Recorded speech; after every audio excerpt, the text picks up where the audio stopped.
Hello everyone, welcome to this video where I will be showing how to use Google Jamboard to make cave painting. To start, create a copy of the stone template. Choose which rock you wish to be your medium for your painting.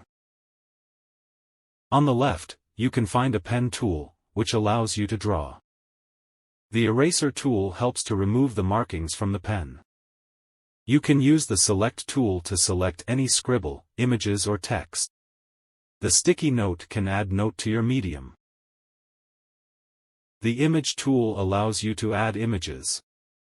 The shape tool is another drawing tool you can use by adding shapes. The text tool adds text to help convey a message.